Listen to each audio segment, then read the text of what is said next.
आज पंडुका पुल के शिलान्यास कार्यक्रम में मंच पर उपस्थित आदरणीय नितिन गडकरी साहब जी, बिहार सरकार में मंत्री श्री अशोक चौधरी जी, बिहार सरकार में मंत्री मुरारी प्रसाद गौतम जी, सांसद श्री छेदी पासवान जी, माननीय सांसद श्री विष्णु दयाल राम जी, माननीय मंत्री श्रीमती अनीता देवी जी,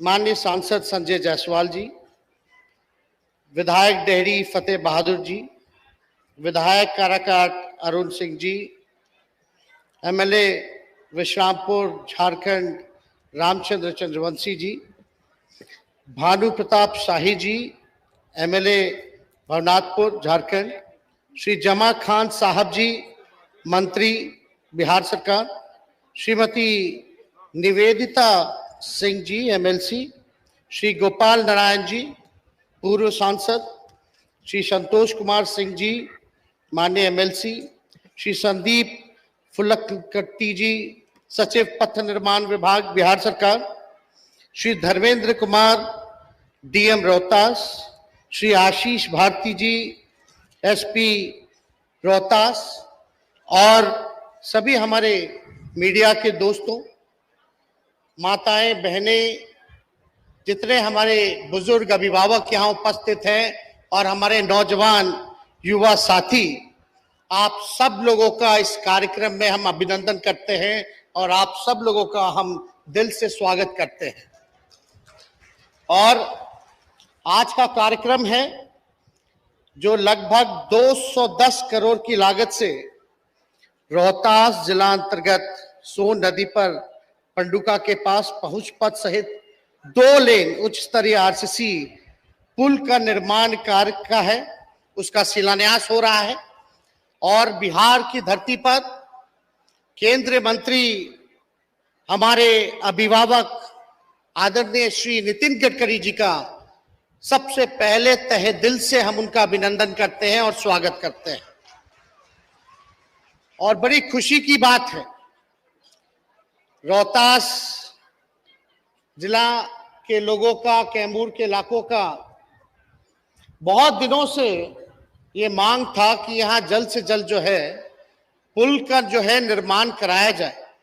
और इस पुल के निर्माण में चाहे झारखंड हो, छत्तीसगढ़ हो, बिहार, उत्तर प्रदेश, इन सभी राज्यों को काफी जो है सहयोग मिलेगा। और जो रास्ता जो है, जो काफी लंबा समय लगता था जाने में, वो काफी उसमें कमी आएगी। तो ये काफी बेहतरीन काम है कि लोगों को ज्यादा से ज्यादा हम सुविधा कैसे दिलाएं। और इसके लिए भारत सरकार में मंत्री नितिन गडकरी जी को हम धन्यवाद ही नहीं देना चाहते, बल्कि आप सब लोगों को बताना चाहेंगे कि जब हम पहली बार चुनाव जीत करके देश के सबसे युवा उप मुख्यमंत्री बने थे तो हमारे पास पथ निर्माण विभाग था और उस समय नितिन गडकरी जी के पास मोट विभाग था।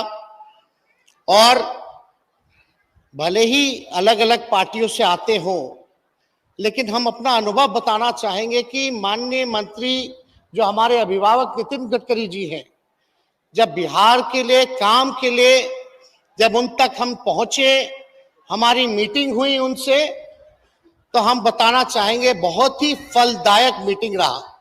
और माननीय नितिन गडकरी जी एक प्रोग्रेसिव नेता हैं, मंत्री हैं और विकास के मामले में पार्टी नहीं देखते हैं, बल्कि वो लोगों को देखते हैं, देश को देखते हैं, राज्य को देखते हैं कि हमारा राज्य और देश जो है कैसे बढ़ेगा। और काफी अच्छा अनुभव हमारा उनके साथ रहा है। भले ही उस समय हम 18 महीने के लिए ही उप मुख्यमंत्री रहे, लेकिन उस समय भी जो बिहार को 200 करोड़ सीआरएफ फंड मिलता था, तकरीबन उस समय भी 200 को बढ़ा करके इन्होंने 1000 सीआरएफ फंड उस समय दिलवाने का काम किया था। 2010 में लगभग 53 आरोपी जो थे वो फंसे हुए थे। जब हम उप मुख्यमंत्री बने, जब इनके पास गए तो 53 आरोपी जो है उनका इन्होंने क्लियरेंस देने का काम किया। और यही नहीं, हर तरीके का, चाहे एसएच के कई 100 किलोमीटर 1000 किलोमीटर एनएच में कन्वर्ट कराना हो, उसमें भी इनका लगातार जो है सहयोग हम लोगों को मिलता ही रहा। और हम तो कहेंगे, हम तो छोटे हैं, युवा हैं, हमें लालसा है काम करने की, हमें सीखने की भूख है। और माननीय नितिन गडकरी जी से हमको सीखने को भी बहुत कुछ मिला है कि भैया भले ही आपकी विचारधारा कुछ हो, लेकिन जनता क्या चाहती है, चाहे बिहार की जनता हो, देश की जनता हो, वो चाहती है कि कोई भी सरकार आए, उस नेता जो है, चाहे कोई मंत्री हो, उसके प्रति वो काम करे, उसका राज को आगे बढ़ाए, उसके देश को आगे बढ़ाए। और यही अब हम लोगों को मिल करके जो है काम करना है। और जब तक नितिन गडकरी जी मंत्री हैं, अभी हम बता ही रहे थे इनको कि हमको कोई चिंता नहीं, हमें पूर्ण विश्वास है कि जो मांग हम आपके सामने रखेंगे उसको आप जो है पूरा करने का काम कीजिएगा और अंतिम अंजाम तक आप उसको पहुंचाने का काम कीजिएगा। हमें खुशी है कि माननीय मुख्यमंत्री नीतीश कुमार जी के नेतृत्व में जो नई सरकार बनी है, हम लोगों का पूरा कोशिश है कि बिहार जो है तरक्की के रास्ते पे चले, आगे बढ़े। जो हम लोगों का एजेंडा है, पढ़ाई हो, दवाई हो, कमाई हो, सिंचाई हो, सुनवाई हो, कार्रवाई हो, इस दिशा में हमारी सरकार आदरणीय नीतीश कुमार जी के नेतृत्व में काम कर रही है। और हम माननीय मुख्यमंत्री नीतीश कुमार जी को तहे दिल से धन्यवाद देना चाहेंगे कि उनके नेतृत्व में बिहार जो है इंफ्रास्ट्रक्चरल डेवलपमेंट में one of the leading state है। ये काफी बधाई के पात्र हैं। इंफ्रास्ट्रक्चर के मामले में हमारे राज्य अव्वल राज्यों में से है, इसलिए इसमें तेजी से हम लोग जो है काम कर रहे हैं। और हम तो चाहेंगे जिस प्रकार से माननीय नितिन गडकरी जी हैं, वैसे ही केंद्र सरकार में और मंत्री भी हो, ताकि और विभागों में काम ना रुके। इनके विभाग में तो नहीं रुकता, लेकिन हम चाहेंगे, इनसे सहयोग चाहेंगे कि रेलवे में जो हम लोगों ने बैठ करके 53 आरोपी जो क्लियर कराने का काम किया था, आज कई ना से कई आरोपी जो हैं वो फंसे हुए हैं। इसलिए रेलवे विभाग से भी हम इनके जरिए हम मांग करेंगे कि उन सारे आरोपी को जो है जल्द से जल्द क्लियर कराने का काम कीजिए। 50-50 रेशियो पे होता है, वो अलग विषय है, लेकिन माननीय नितिन गडकरी जी यहाँ उपस्थित हैं, हम उनसे कुछ मांग करना चाहेंगे कि पूर्वांचल एक्सप्रेस जो है वो गोरखपुर से बक्सर तक का एक्सटेंशन हो चुका है। हमारी मांग है और मुख्यमंत्री जी भी इच्छुक हैं कि बक्सर से भागलपुर तक कर दिया जाए, तो काफी जो है दिल्ली जाने में लोगों को कम समय मिलेगा और पूरे साउथ बिहार को जो है वो जोड़ने का काम करेगा। और हम चाहेंगे कि विश्व में सबसे बड़ा नदी पे अगर कोई पुल बन रहा है तो वो पटना से कच्ची दरगाह पुल बन रहा है, जो राघोपुर जो हमारा क्षेत्र है, लगभग 5000 करोड़ की लागत से वो विश्व का सबसे नदी पर बड़ा पुल बन रहा है। तो हम चाहेंगे कि कच्ची दरगाह से एम्स पटना तक एलिवेटेड सड़क निर्माण एनएच का ये अंश है। काफी यातायात के दबाव के कारण जो इसमें काफी हमेशा जाम की स्थिति रहती है, जिससे एम्स जाने में लोगों को कठिनाई होती है। तो हमारी मांग ये भी रहेगी कि एलिवेटेड अगर सड़क वहां मिल जाए तो लगातार लोग जो हैं एम्स तक या आने में, लोगों को इलाज कराने में लोगों को जो है दिक्कत नहीं होगी। और साथ ही साथ हम मांग करेंगे कि एनएच विकास हेतु एडिशनल बैंक ऑफ सैंक्शन उपलब्धता कराना की मांग हम करते हैं। राज्य सरकार द्वारा मॉर्थ को लगभग 17,000 करोड़ रुपए का आरसीडी को हैंड ओवर किया गया है। और एनएच के विकास हेतु कार्यों की सूची उपलब्ध कराई गई थी, जिसके अगेंस्ट में लगभग हम लोगों ने 10,500 करोड़ रुपए का एस्टिमेट भी तैयार कर समर्पित किया गया है, परंतु मौत द्वारा मात्र अभी तक 6,900 करोड़ रुपए का ही बैंक ऑफ सैंक्शन उपलब्धता कराया गया है। अंत में राज्य हेतु कम से कम 5,000 करोड़ का और एडिशनल बैंक ऑफ सैंक्शन उपलब्धता कराई जाएगी, तो इसमें हम लोगों को काफी जो है सहयोग जो है मिलेगा।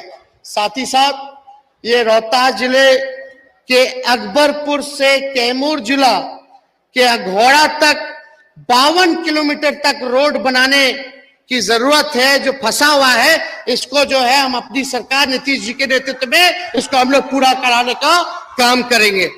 साथ ही ये पहाड़ों से होकर गुजोरी, जिसके आदिवासी लोगों का ये क्षेत्र है, मुख्य धारा में जोड़ने में जो है इसको जो है मदद मिलेगा। तो इसलिए ये जो 52 किलोमीटर का तक की जो सड़क है, इसको हम यहाँ के लोगों को आश्वासन देके जाते हैं कि इसको जल्द से जल्द जो है हम लोग पूरा करने का काम करेंगे। और ज्यादा कुछ ना कहते हुए, क्योंकि माननीय नितिन गडकरी जी का आगे भी बक्सर कार्यक्रम है और हम क्षमा चाहेंगे कि उस कार्यक्रम में हम उपस्थित नहीं हो सकते। हालांकि पहले से पूर्व से ही निर्धारित हमारा कार्यक्रम था, तो हमें बड़ी खुशी है माननीय नितिन गडकरी जी जो हैं बिहार की धरती पे आए हैं, और हम लोग तो चाहेंगे कि भाई बार बार आए, जो अटका हुआ काम है वो पूरा हो जाए। और यही हम लोगों से उम्मीद करेंगे, अपेक्षा करेंगे केंद्र में बैठी जो सरकार है कि भाई जो पिछड़ा राज्य जैसे बिहार है या डेवलपिंग स्टेट जो और राज्य हैं, एक नजर में नहीं देखना चाहिए, एक आधार नहीं होना चाहिए। इसलिए विशेष सहायता की हमको जरूरत है। और बिहार जो है लगभग देश की सबसे नंबर 3 पे आता है आबादी के अनुसार, तो यहाँ हम लोगों को और ज्यादा जरूरत ध्यान देने की है, इंफ्रास्ट्रक्चर को बढ़ाने की जरूरत है पॉपुलेशन को देखते हुए। इसलिए हम विशेष सहायता की भी मांग करेंगे। हमारे बड़े भाई संजय जायसवाल जी ने हम लोगों को उम्मीद जगाई है कि जो भी मांग होगी उसको ये पूरा कराएंगे, जरूर कराएंगे। तो हमें तो बड़ी खुशी हुई है कि इन्होंने कहा है, और हम चाहेंगे संजय जायसवाल जी को भी कि भाई आप लोग बिहार से इतने लोग जीत करके गए हैं और बिहार पिछड़ा राज्य है, कम से कम बिहार को जो माननीय मुख्यमंत्री जी की मांग है विशेष राज्य दर्जे की, कम से कम वो दिलवा दे, पटना को सेंट्रल यूनिवर्सिटी का दर्जा दिलवा दे, तो बहुत ही लोगों के हित में काम होगा। और हालांकि नितिन गडकरी जी अपने डिपार्टमेंट में हमको कोई शक नहीं है, लेकिन हम तो चाहेंगे कि और भी मंत्री इनके जैसे होने चाहिए। जिस प्रकार से इनका प्रोग्रेसिव और पॉजिटिव नेचर है काम के प्रति, वैसे ही अगर सब लोगों का हो जाए तो क्या कहना, कहां बिहार जो है हम विश्वास के साथ कह सकते हैं अगर बिहार को विशेष राज्य का दर्जा मिलेगा, अगर एक ही आधार के तरीके से, एक ही नजर के तरीके से विकसित और पिछड़े राज्य को नहीं देखेंगे, तो हमारा बिहार भी उन राज्यों में से होगा जहां जिस राज्य से नितिन गडकरी जी आते हैं, महाराष्ट्र हो, पंजाब हो, दिल्ली हो। तो इसलिए ज्यादा कुछ ना कहते हुए, लेकिन हम लोगों ने आपको कहा था कि हम लोग अपने कमिटमेंट को पूरा करेंगे। देश में सबसे बड़ा अगर कोई देश का अगर कोई दुश्मन है तो वो बेरोजगारी है, और हम लोगों ने तय किया है कि बिहार सरकार में जितने भी रिक्त पड़े पद हैं वहां उन पद को जो है भरा जाएगा, और लाखों के तादाद में सरकारी नौकरी हम लोग देने जा रहे हैं, ताकि नौजवानों का, छात्रों का, जो लोग पढ़ लिख करके मेडिकल डिग्री लेकर के जो लोग घूम रहे हैं उनको नौकरी नहीं मिलता। इसलिए जहां देश में नौकरी घटती जा रही है, हमारी सरकार लगातार हर दिन आप देखिएगा नियुक्ति पत्र का वितरण है। अभी यहां से लौटते जाकर के सिंचाई विभाग में जो है नियुक्ति पत्र जो है हम लोगों को बांटना है। और हमें खुशी हुई कि केंद्र सरकार ने भी अभी कुछ दिनों पहले 15,000 जो है नियुक्ति पत्र वितरण कार्यक्रम जो है रखने का काम किया। तो ये तो हम धन्यवाद देना चाहते हैं माननीय नीतीश कुमार जी को। और केंद्र सरकार में भी बैठे जो मंत्री हैं, कम से कम बिहार से ही इसकी शुरुआत हुई नियुक्ति पत्र वितरण की। और ये नियुक्ति पत्र भले ही पहले से जो बहाली चल रही होगी उसके लिए निकाला गया होगा, लेकिन हमारी नई सरकार आने के बाद इसमें तेजी लाई गई, बहाली प्रक्रिया को और स्थिर की गई और लोगों को रोजगार मिल रहा है। और जल्द ही बस थोड़ा इंतजार कीजिए, जो हम लोगों का कमिटमेंट है, नीतीश जी ने कहा है कि भाई 10 लाख 20 लाख जो है रोजगार के साथ सरकारी नौकरी भी जो है हम लोग देने का काम करेंगे।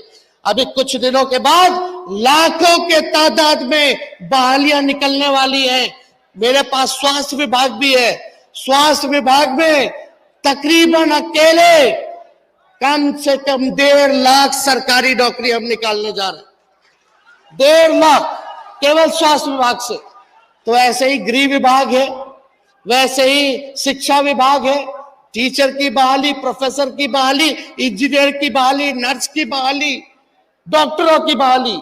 तो इस दिशा में हमारी सरकार जो है काम कर रही है। और ज्यादा कुछ ना कहते हुए, जो प्रेम और जो विश्वास आप लोगों ने बना करके रखा, ऐसे ही आप लोग जो है हम चाहेंगे कि आप लोग इस विश्वास को बनाए रखिए। हमारी सरकार आपके विश्वास पर खरे उतरने का काम करेगी। और साथ ही साथ हम नितिन गडकरी जी को दिल से धन्यवाद देते हैं कि आप जब भी बिहार का मामला आता है, जब भी गरीब राज्य का मामला आता है, तो आप कभी भी मना नहीं करते, बल्कि आप 10 कदम आगे चलने का काम करते हैं।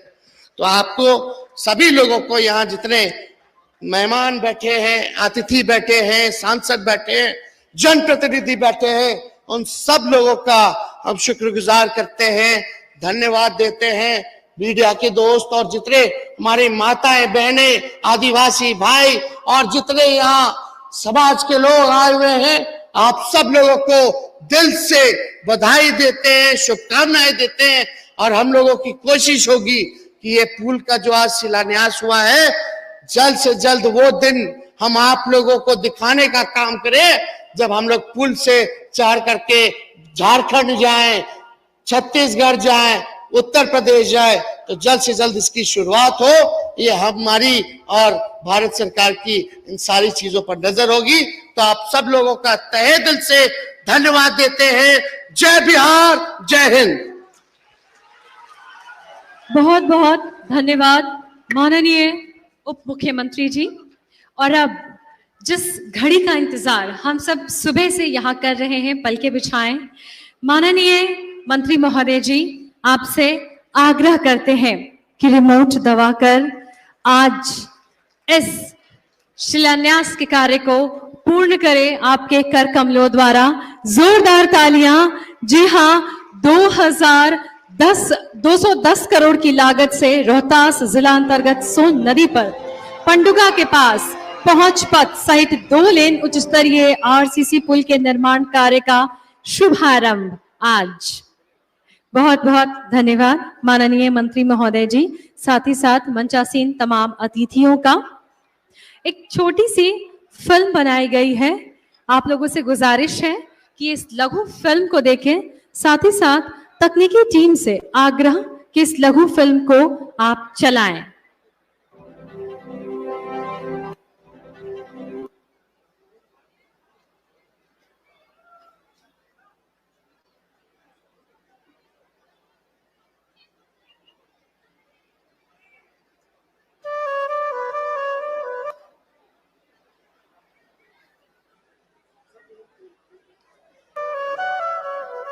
प्राचीनतम सभ्यता, शिक्षा, धार्मिक स्थलों के साथ गंगा और सोन सहित कई जीवनदायिनी नदियों के प्रदेश बिहार को और समृद्ध और विकसित बनाने के लिए माननीय प्रधानमंत्री श्री नरेंद्र मोदी जी के नेतृत्व में केंद्रीय सड़क परिवहन एवं राजमार्ग मंत्री श्री नितिन गडकरी जी ने संकल्प लिया और बिहार को कई महत्वपूर्ण परियोजनाओं का उपहार दिया। 2014 से पहले बिहार में पुलों की संख्या बहुत कम थी, जिसके कारण लोगों को एक स्थान से दूसरे स्थान जाने के लिए लंबा समय लगता था। नदियों के प्रदेश में पुलों का महत्व समझते हुए और आवागमन को सुगम बनाने के लिए पिछले 8 सालों में 22 से अधिक पुलों के निर्माण की मंजूरी दी गई। हाल ही में महात्मा गांधी पुल का स्टील सुपर स्ट्रक्चर रिप्लेसमेंट, सोन नदी पर कोइलवर पुल और मुंगेर में गंगा नदी पर रेल सह सड़क पुल का लोकार्पण किया गया, जिससे यातायात बहुत सुगम हुआ है। इसी कड़ी को आगे ले जाते हुए आज माननीय श्री नितिन गडकरी जी के कर कमलों से रोहतास जिले के पंडुका में सोन नदी पर 210 करोड़ रुपए की लागत से बनने वाली नई 1.5 किलोमीटर लंबी 2 लेन मेजर ब्रिज सहित पहुंच पथ का शिलान्यास किया जा रहा है। वर्तमान में इस क्षेत्र के लोगों को झारखंड जाने में लगभग 200 किलोमीटर की दूरी तय करनी पड़ती है। इस पुल के निर्माण से दूरी घटकर 63 किलोमीटर रह जाएगी, जिससे उनका जीवन आसान होगा। इस पुल पर सभी तरह के भारी और हल्के वाहन सुगमता से चल सकेंगे, जिससे समय की बचत होगी, दुर्घटनाओं में कमी आएगी, ट्रैफिक जैम से मुक्ति मिलेगी। बिहार, झारखंड, छत्तीसगढ़ एवं उत्तर प्रदेश के बीच कनेक्टिविटी बेहतर होने से स्थानीय लोगों को दूसरे राज्यों का बाजार उपलब्ध होगा, जिससे व्यापार में वृद्धि होगी, कृषि आधारित उद्योग को बढ़ावा मिलेगा और रोजगार के अवसर बढ़ेंगे। ये पुल बिहार के विकास की एक नई पहचान बनेगी, जिससे प्रदेश में विकास की रफ्तार को नए आयाम मिलेंगे।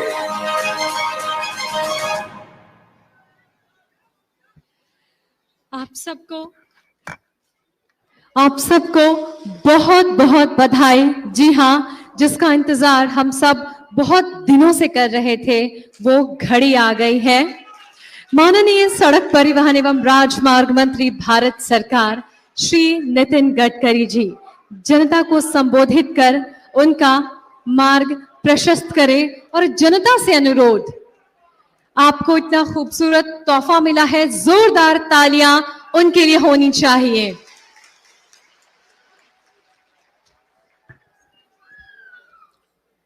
बिहार के उप मुख्यमंत्री माननीय तेजस्वी यादव जी, पार्लियामेंट में मेरे सहयोगी संजय जायसवाल जी, मुरारी प्रसाद जी, अशोक चौधरी जी, इस क्षेत्र के सांसद छेडी पासवान जी, झारखंड से ही लगे हुए पार्लियामेंट में मेरे सहयोगी सांसद विष्णु दयाल जी, मोहम्मद जामा खान जी, श्रीमती अनीता देवी जी, भानु प्रताप जी, श्रीमती निवेदिता जी, श्री गोपाल नारायण जी सिंह जी, श्री अजय यादव जी, मंच पर उपस्थित सभी विधायकगण, प्रतिष्ठित अतिथिगण और उपस्थित भाई और बहनों, वैसे ये पुल के उद्घाटन के लिए आते समय मुझे याद आ रही है कि पिछले 2 साल में मैंने कोई भी भूमि पूजन कार्यक्रम में 1000 करोड़ के नीचे कार्यक्रम में मैं गया नहीं, पर आज इस पुल में आते हुए मुझे आनंद इस बात का हो रहा है कि ये ब्रिज की बहुत बड़ा इतिहास है। ये ब्रिज करने के लिए बिहार के पैकेज में हमने कोशिश की थी, कुछ अड़चने आ गई, यहाँ फॉरेस्ट के कारण कुछ अड़चने थी, अभी भी है, और इसलिए स्वाभाविक रूप से ये पिछड़े हुए क्षेत्र में इस ब्रिज का महत्व भी बहुत ज्यादा है। ये झारखंड, उत्तर प्रदेश, बिहार और छत्तीसगढ़ तीनों राज्यों को जोड़ने वाला है और पंडुका और झारखंड के गढ़वा जिले के श्रीनगर तक दूरी तय करने के लिए 1 से 50 किलोमीटर का यहाँ चक्कर काटना पड़ता है। ये समस्या जो थी, ये हल करने के लिए ये पुल अब मंजूर हो रहा है और वाहन वालों को पंडुका से भाया NH 119 होकर डेहरी पुल से गढ़वा झारखंड आना जाना पड़ता है, पर पंडुका से गढ़वा तक जाने के लिए 150 किलोमीटर की दूरी तय करनी पड़ती है और इस पुल के बनने से 4 घंटे का समय भी बचेगा और ईंधन भी बचेगा। मुझे और खुशी है कि विशेष रूप से बिहार का जो खोआ है वो इस बार काफी ट्रांसपोर्ट में सुविधा होगी, जो झारखंड के बाजार तक भी जाएगा और इसके विकास का भी बहुत फायदा होगा। जो 3 ग्रीनफील्ड कॉरिडोर हम बना रहे, वो सासाराम से 2 ग्रीनफील्ड एक्सप्रेसवे तथा 1 इकोनॉमिक कॉरिडोर गुजर रहा है, जो रोहतास और सासाराम क्षेत्र के विकास को नई गति देगी। इस ब्रिज के निर्माण में विशेष रूप से मुझे इस बात की खुशी है कि छेदी पासवान जी को मैं विशेष रूप से धन्यवाद दूंगा कि उन्होंने एक दिन, वो मेरे यहां जब इस पुल का काम मंजूर नहीं हो रहा था, वो बोले मैं बैठ ही जाता हूं, मैं उठता ही नहीं हूं, और उन्होंने आपकी समस्याओं का किला इस प्रकार से लड़ा कि मैं अधिकारियों को मैंने कहा कि भाई का सब बातें छोड़ दो, ये छेदीराम जी इतने बार मेरे पास आए हैं, अब इसको मंजूर करो और इसका तुरंत लेटर दे दो और इस विषय को समाप्त करो। तो मैं छेदी पासवान जी को विशेष रूप से धन्यवाद देता हूं और उसके साथ साथ हमारे झारखंड के सांसद विष्णु दयाल जी को भी, वो भी इसके लिए बार बार आए। ये दोनों के जीवन में इस ब्रिज का सपना आज पूरा होते हुए दिख रहा है, इस बात की मुझे खुशी है। मैं दोनों को भी बहुत बहुत बधाई देता हूं, उनका अभिनंदन करता हूं। और विष्णु दयाल जी ने जैसे कहा है कि इसका उद्घाटन करते समय वो झारखंड में कार्यक्रम करे, तो जरूर मैं उसके उद्घाटन के लिए झारखंड में आऊंगा, ये भी विश्वास विशेष रूप से देता हूं। मुझे इस बात की खुशी है कि पटना आरा सासाराम जो ग्रीनफील्ड एक्सप्रेसवे हम बना रहे हैं, ये पटना से सासाराम तक 4000 रुपए करोड़ की लागत से 118 किलोमीटर लंबा 4 लेन ग्रीनफील्ड एक्सप्रेसवे बना रहे हैं। ग्रीनफील्ड का मतलब यह है कि ये पूरा रोड अभी नया बनाएंगे और इससे निश्चित रूप से इस हाईवे से पटना से सासाराम तक 4000 करोड़ का जो हाईवे बनेगा, इससे विकास में एक नई दिशा मिलेगी। इस एक्सप्रेसवे का काम मार्च 2023 तक शुरू हो जाएगा, ये विश्वास भी मैं आपको सबको देता हूं।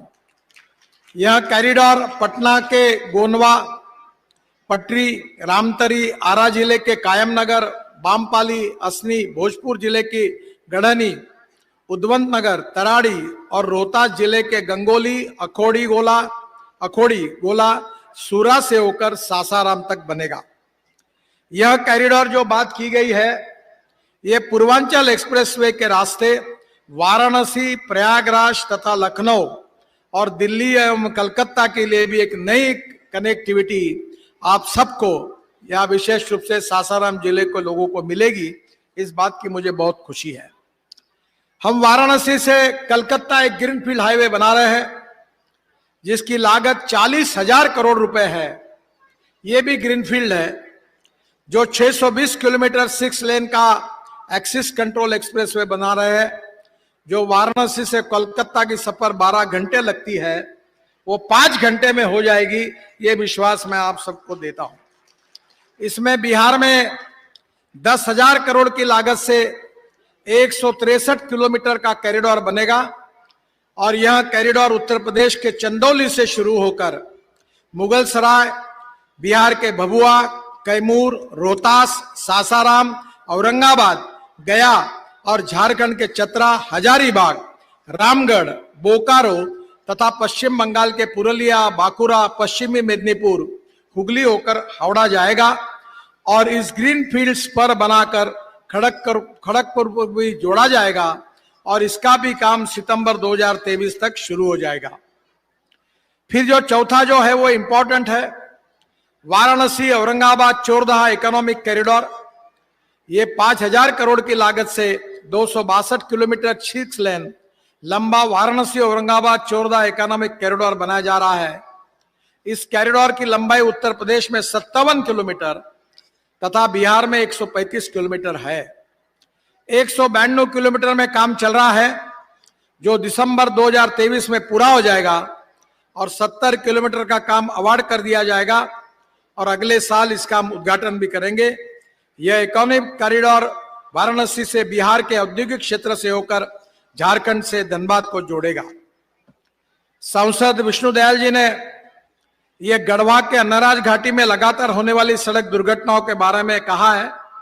हमने सड़क दुर्घटना रोकने के लिए पहली प्राथमिकता दी है और जिसका उन्हें उल्लेख किया है वो वहां सांकेतिक रोड साइनेज वगैरह लगा दिए गए हैं, क्षतिग्रस्त गाड़वल की मरम्मत भी करा दी गई है और स्थायी समाधान के लिए मैं उनसे अनुरोध करूंगा कि दुर्घटना वाले स्थान में सड़क चौड़ीकरण करने के लिए करीब 17 करोड़ का काम मई 2021 में अवार्ड हो गया है, पर आप झारखंड और बिहार में फॉरेस्ट वाले हमको काम ही नहीं करने देते। अब ये आपकी जिम्मेदारी है कि फॉरेस्ट क्लियरेंस नहीं मिलने के कारण यह काम शुरू नहीं हुआ है, आप जल्दी उसको करा दीजिए। वैसे मैं तेजस्वी जी से अनुरोध करूंगा कि ये ब्रिज तो बन गया है, इसको मैं 4 लेन के राष्ट्रीय महामार्ग से जोड़ना चाहता हूं और इसके बीच में फॉरेस्ट भी है, तो ये अलाइनमेंट हमारे दोनों सांसद और आप मिलकर मुझे बताइए, मैं इसको पूरे एनएच से जोड़ दूंगा और इसमें फॉरेस्ट विभाग की तरफ से जो क्लियरेंस स्टेट गवर्नमेंट का है उतना करने में आप सहयोग करिए ताकि यहां बहुत अच्छा विकास हो जाएगा। बिहार में 2024 समाप्त होने तक हम लोग 3 लाख करोड़ रुपए के काम पूरे करेंगे। 1,10,000 करोड़ रुपए की लागत से हम ग्रीनफील्ड यानी एकदम नए रोड बना रहे हैं। करीब 1 लाख करोड़ की लागत से 2800 किलोमीटर लंबे एनएच का डीपीआर बन रहा है और करीब 40,000 करोड़ की लागत से 1300 किलोमीटर का काम 22-23 में पूरे हो जाएंगे। ये बात जरूर है कि 30,000 करोड़ की लागत से 15 ब्रिजों का हम निर्माण कर रहे हैं। यहाँ की नदियां बहुत बड़ी बड़ी है और मुझे मालूम है कि इसके कारण आपको बहुत तकलीफ होती है और इसलिए ब्रिज पर खर्चा भी होता है तो भी हम करेंगे। करीब 9,000 करोड़ की लागत से हम 60 बाईपास निर्माण कर रहे हैं और निश्चित रूप से मैं आपको इसमें पूरी मदद करूंगा। जो 2002 से 2014 तक 687 करोड़ रुपए सीआरएफ में दिए गए हैं और 2014 से 2022 तक करीब 3200 करोड़ रुपए के काम मंजूर हुए हैं। मैं आज नई घोषणा कर रहा हूं और आपसे अनुरोध करता हूं कि मैं आपको फिर से एक बार 400 करोड़ रुपए के फ्लाईओवर आरओबी नए से बनाने के लिए सीआरएफ में मंजूरी दे रहा हूं, जिसकी लिस्ट आप जल्दी भेज दीजिए। वर्तमान में जो कार्य चल रहे हैं उसका यूटिलिटी सर्टिफिकेट आने से हम लोग और योजना आपको निश्चित रूप से मंजूर करके देंगे और ये आरओबी की एक लिस्ट पहले आई है वो हमने मंजूर किए, आगे भी कोई होगा तो उसमें निश्चित रूप से आपको मदद करेंगे। मैं ये मानता हूं कि रास्ते के विकास से जनता का विकास होता है। मैं अक्सर मेरे ऑफिस में मैंने American president John F Kennedy के इस वाक्य को लिख कर रखा है और मैं बार बार लोगों को उसको बताता हूं। जॉन एफ कैनेडी जी ने कहा था कि American roads are not good because America is rich, but America is rich because American roads are good. America धनवान है, इसके कारण अमेरिका के रास्ते अच्छे नहीं हुए, तो अमेरिका के रास्ते अच्छे हुए इसके कारण अमेरिका धनवान हुई। और इसलिए बिहार को धनवान बनाने के लिए एक तरफ रोड अच्छे बन रहे हैं, मैं ही मंत्री था नमामि गंगा का, जलमार्ग का, वाराणसी से हल्दिया तक मैंने जलमार्ग बना दिया 3 मीटर का, उसमें ड्राफ्ट है, तो जलमार्ग भी है, रास्ते भी बन रहे हैं और यहाँ के गांव और गरीब और मजदूर और किसान के लिए मैं ट्रांसपोर्ट मंत्री के नाते मैंने नई योजना भी एक लाई है जिसका मैं जिक्र आपके सामने करने वाला हूं। बिहार में 1,10,000 करोड़ की लागत से केवल 10 ग्रीन फील्ड यानी जो रोड अस्तित्व में नए रोड हम बना रहे हैं और इसका जो कार्य है रक्सौल से हल्दिया ग्रीनफील्ड एक्सप्रेसवे, 692 किलोमीटर 6 लेन 40,000 करोड़। गोरखपुर से सिलगुड़ी ग्रीनफील्ड एक्सप्रेसवे 25,000 करोड़ जो 520 किलोमीटर 6 लेन है। वाराणसी से Calcutta 30,000 crore 612 kilometre 6 lane. Patna Arrah Sasaram greenfield expressway 4,000 crore 118 kilometre. Patna से Bettiah greenfield expressway 6,500 crore 165 kilometre. Bakarpur से Dumaria greenfield expressway 2,200 crore 92 kilometre. Greenfield Patna ring road 11,000 crore जो 100 किलोमीटर का 6 लेन रोड है। मुंगेर से मिर्जा चौकी ग्रीनफील्ड एक्सप्रेसवे 8,000 करोड़ ये 125 किलोमीटर है। अमद से दरभंगा ग्रीनफील्ड एक्सप्रेसवे 8,000 करोड़ ये 198 किलोमीटर है। और पटना आरा बक्सर ग्रीनफील्ड एक्सप्रेसवे ये 9,000 करोड़ 181 किलोमीटर है। वाराणसी से औरंगाबाद चोरदहा इकोनॉमिक कॉरिडोर 5,000 करोड़ ये 262 किलोमीटर 6 लेन है। और बख्तियारपुर पटना से ओरमांझी रांची इकोनॉमिक कॉरिडोर 8,000 करोड़ ये 280 किलोमीटर है। और उमागांव से सहरसा ब्राउनफील्ड कॉरिडोर है 3,500 करोड़ 141 किलोमीटर। ये 13 हाईवे में बिहार में बना रहा हूं जिसकी कीमत 1,10,000 करोड़ रुपए है। पर आप चिंता मत करिए, मैं भले करोड़ों में बात करता हूं पर हिंदुस्तान का कोई भी पत्रकार मुझे ये सवाल पूछ नहीं सकता। मैं जो बोलूंगा वो करके दूंगा और जो करूंगा वही बोलूंगा। तो ये पत्रकार भाई मेरा भाषण रिकॉर्ड कर लेना ठीक से, अगर नहीं हुआ तो ब्रेकिंग न्यूज लगा देना। 2024 समाप्त होने के पहले ये बिहार में सब रोड बन जाएंगे और बिहार का रोड हाईवे नेटवर्क अमेरिका के बराबर होगा, ये वचन मैं आपको देता हूं। जैसे अभी तेजस्वी जी ने कहा कि मेरे पास ये पूरे रोड के डिटेल से ये कहां से जाने वाले हैं, मैं अभी ऐसा करूंगा कि वेबसाइट पर ये पूरा डाल दूंगा ताकि हमारे सभी पत्रकार भाइयों को ये मिले। मैं और एक बात आपको कहूंगा विशेष रूप से तेजस्वी जी को कि बिहार में जलमार्ग बहुत अच्छा है। और जब मैं मंत्री था तब मेरा सपना था कि मैं पटना में हवाई जहाज को पानी पे उतारूं। जैसे हवाई जहाज एयर स्ट्रिप पे उतरता है और पानी पे उतरता है उसको एमपीबीएस सी प्लेन कहते हैं। मैं खुद मुंबई के समुद्र में उतरा हूं, फिर हमने सरदार सरोवर को सर्विस चालू कर दी। अब स्पाइस जेट ने 100 विमानें खरीदी की है, मैंने नियम बना दिए हैं। अब इसके बाद मैं गुवाहाटी में ब्रह्मपुत्रा में पानी पे जल्दी उतरने के लिए जाने वाला हूं विमान में बैठकर। मेरा आपसे अनुरोध है कि ये जो फ्लाइंग एमपीबीएस सी प्लेन है, वाटर प्लेन है, इसकी शुरुआत बिहार में करा दो ताकि अगले बार मैं आऊंगा झारखंड में तो इसी नदी के पानी में उतर जाऊंगा, यही डायरेक्ट पहुंच जाऊंगा। जब हमारे एविएशन मंत्री जी को मैंने कहा कि तुमने इसका कानून जल्दी बनाओ तो जरा देरी हुई, तो मैंने कहा देखो मैं जिसको आप एमपीबीएस सी प्लेन कहते हैं उसको मैं फ्लाइंग बोट कहता हूं, हवा में उड़ने वाली बोट। और तुम अगर जल्दी नियम नहीं बनाओगे तो मैं शिपिंग मंत्री के होने के नाते जल्दी बनाऊंगा। आज सब नियम बन चुके हैं। आज बिहार में गंगा है, गंडक है, सोन नदी है।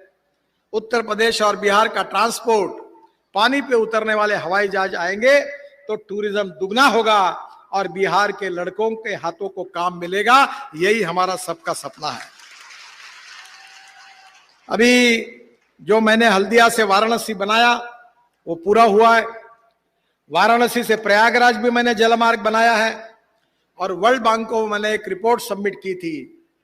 देखिए मैं बड़ी बातें ऐसी कर रहा हूं कि जो तुमको आपको विश्वास लगने के लिए थोड़ा समय लगेगा।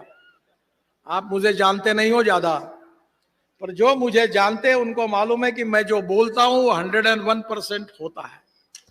इसलिए आप विश्वास रखिए कि जलमार्ग के तरफ भी बिहार की सरकार की ओर से तेजस्वी जी आप ध्यान देंगे तो रोड से जाने के लिए अगर 10 रुपए खर्चा होता है, रेलवे से जाने के लिए 6 रुपए लगता है, तो पानी से जाने के लिए केवल 1 रुपया लगता है।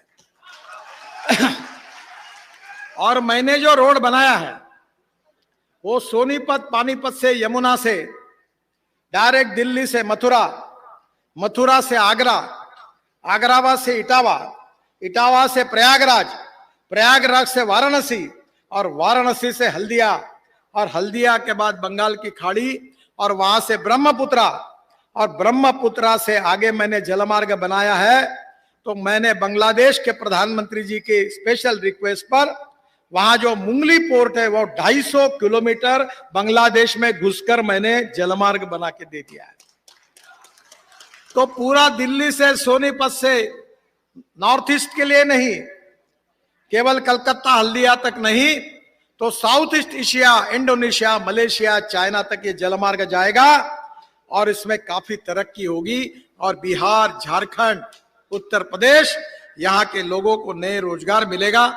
इतना ही नहीं, तो मैंने कार्गो परिवहन के लिए गंगा एवं उसकी सहायक नदी गंडक वहां भी जोड़ने के बारे में जलमार्ग बनाकर उसका डीपीआर बना के रखा है।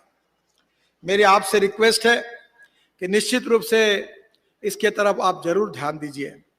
कालूघाट में इंटरमोडल टर्मिनल बन रहा 80 करोड़ का।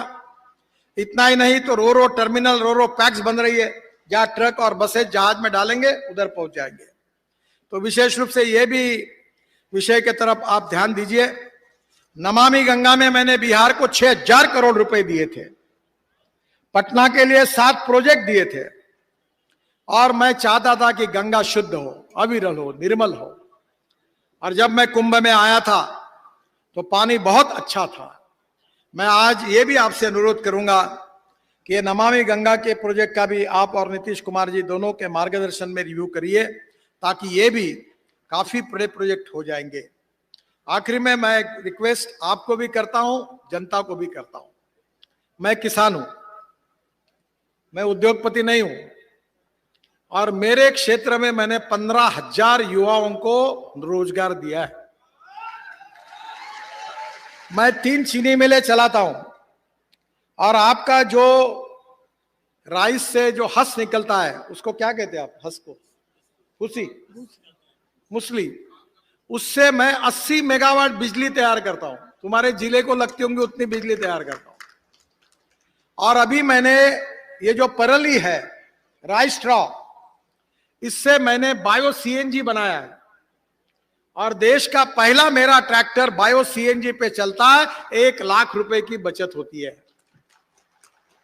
अब तुम्हारे यहाँ इतनी जमीन है, इतना अच्छा राइस होता है, चावल होता है, हाँ, ये राइस स्ट्रॉ है, तो मेरे पास आइए, फुकट में टेक्नोलॉजी दूंगा। गोविंद नारायण जी, तो आप आ जाइए और आप यहाँ ये पूरा इसमें सीएनजी बनाइए। आपकी ट्रैक्टर, आपकी बसेस, आपकी ट्रक उस पर चलेगी। और सबसे बड़ी बात जो मेरे जीवन का सपना है, 2004 से मैं काम कर रहा हूं, वो सपना है कि इस देश के जितना पेट्रोल डीजल है उसको देश से निकाल देना है। ये देश का नहीं है। Import substitute, cost effective, pollution free और इंडिजिनियस। हम इथेनॉल बनाने की शुरुआत हमने की। मैं 2004 से बात कर रहा हूं, ये सुनते आए हैं, पर यहां कुछ काम नहीं किया इन्होंने। मैं अभी मेरे यहां हम लोग इथेनॉल पर चलने वाली बजाज कंपनी की स्कूटर, हीरो की स्कूटर, टीवीएस की स्कूटर और मोटरसाइकिल लाई है। इथेनॉल का रेट 60 रुपए लीटर है और पेट्रोल का 120 रुपए लीटर है। इथेनॉल के पंप की परमिशन दे रहे हैं। और जो ब्रोकन राइस है, जिसको कीमत नहीं मिलती, उस राइस से, उस चावल से हम इथेनॉल बना रहे हैं। 150 उद्योग उसके शुरू हुए हैं। तेजस्वी जी, यहां पूरा चावल होती है, चावल से इथेनॉल तैयार होगा तो इनके चावल को अच्छा भाव मिलेगा। अब देश में 450 करोड़ लीटर इथेनॉल केवल तैयार हो रहा है। हमारे देश में केवल पेट्रोल में डालने के लिए 20% के लिए 1000 करोड़ लीटर चाहिए। मैंने अपने घर पर इथेनॉल पर चलने वाली टोयोटा की गाड़ी कैमरी मेरे घर में है। जिसको डाउट है वो मेरे घर पर आओ, इथेनॉल के गाड़ी में घूमो, एयर कंडीशन गाड़ी है टोयोटा की, आपको पता ही नहीं चलेगा कि आप मर्सिडीज गाड़ी में किस में है।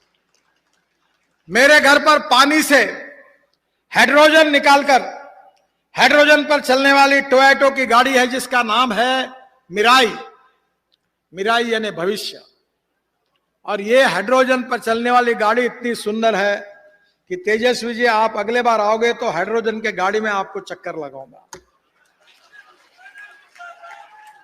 और ये मैं क्यों कह रहा हूं कि ये हाइड्रोजन आप तैयार कर सकते हैं, किसान तैयार कर सकते हैं, बिहार के किसान तैयार कर सकते हैं। ये इथेनॉल आप तैयार कर सकते हैं। 16 लाख करोड़ का इंपोर्ट हो रहा, आयात हो रहा है पेट्रोल डीजल की। अगर ये पैसा अगर किसानों के घर में जाएगा, इनके बेटों को रोजगार मिलेगा, तो हमारा किसान केवल अन्नदाता नहीं, ऊर्जादाता बनेगा। और जिसको चाहिए टेक्नोलॉजी, मेरे पास आ जाओ, सब सक्सेसफुल है। भारत सरकार ने स्वीकार किया है। अगर बिहार में आ जाएगा तो बिहार में लाखों करोड़ गांवों में जाएंगे और यहां के किसानों को सही कीमत मिलेगी। अब कौन से मक्के से इथेनॉल बनता है, और ये बिहार में बीच में काफी बड़े प्रमाण पर यह प्रयास हुआ कि पुरानी सरकार में भी कोशिश की। शहनवाज हुसैन मेरे पास बार बार आते थे, काफी प्रोजेक्ट मंजूर हुए। मैं तेजस्वी जी से अनुरोध करूंगा कि यह विषय की तरफ आप ध्यान दीजिए। बिहार इस देश का समृद्ध, संपन्न और शक्तिशाली राज्य बनेगा, यह मेरा विश्वास है। कम से कम 4 लाख 5 लाख करोड़ रुपए गरीबों के घर में जाएंगे। इंपोर्ट खत्म होगा, प्रदूषण समाप्त होगा, किसानों को अच्छी कीमत मिलेगी और गांव के जवान लोगों के हाथों को काम मिलेगा। और हमारा किसान केवल अन्नदाता नहीं, ऊर्जादाता बनेगा। ये धान का कटोरा है और हमारे देश में चावल को कीमत नहीं।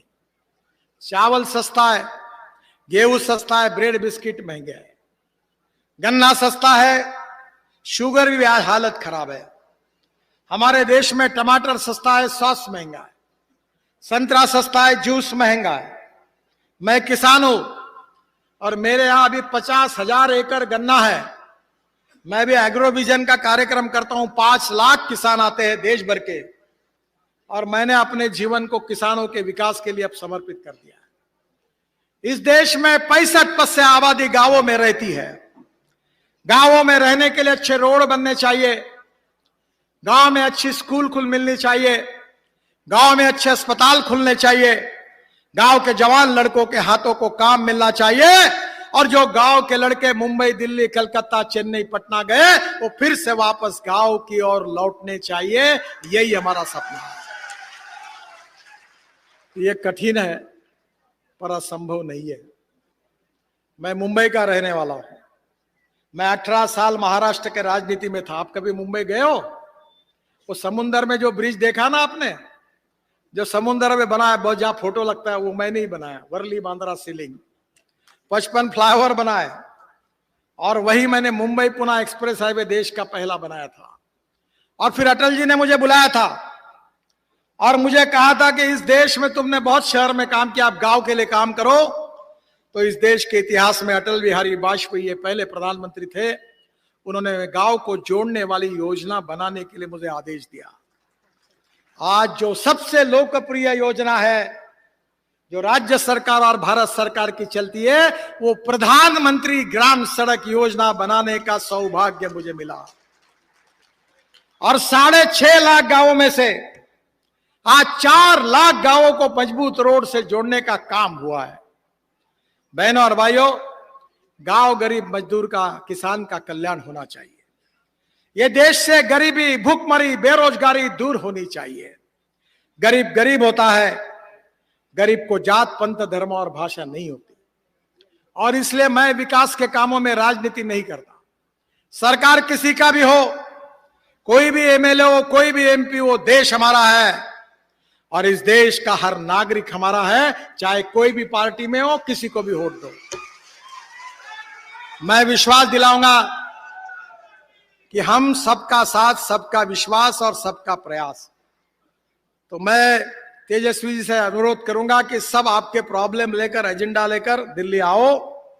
आप जो जो काम बोलोगे वो पूरे मंजूर करके दूंगा। आरओबी हो, आरयूबी हो, और बिहार को चमकाओ। बिहार को हिंदुस्तान के प्रगतिशील समृद्ध संपन्न राज्य में पहले 5 राज्यों में लेकर जाओ, इसके लिए पूरी ताकत के साथ मैं तो मदद करूंगा ही, पर मोदी जी के नेतृत्व में हमारी सरकार आपकी पूरी मदद करने की कोशिश करेगी। इसी विश्वास के साथ फिर से एक बार छेदी पासवान जी को, रामदयाल जी को, सबको बहुत बहुत बधाई देते हुए यहाँ की जनता को, उत्तर प्रदेश की जनता, झारखंड की जनता, छत्तीसगढ़ की जनता और उसके साथ साथ बिहार की जनता जो मेरे सामने बैठी है, उनको इस ब्रिज के लिए बहुत बहुत बधाई, आपका अभिनंदन, धन्यवाद और नमस्कार। बहुत बहुत आभार आपका माननीय मंत्री महोदय जी। आपने अपने आशीर्वचनों से हम सबको अनुग्रहित किया है।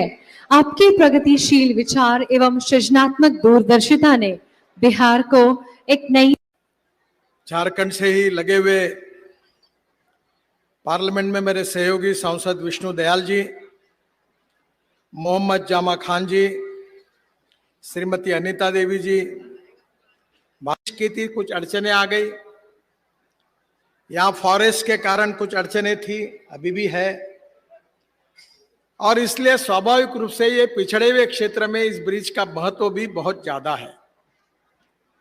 ये झारखंड, उत्तर प्रदेश, बिहार और छत्तीसगढ़ तीनों राज्यों को जोड़ने वाला है और पंडुका और झारखंड के गढ़वा जिले के श्रीनगर तक दूरी तय करने के लिए 1 से 50 किलोमीटर का यहाँ चक्कर काटना पड़ता है।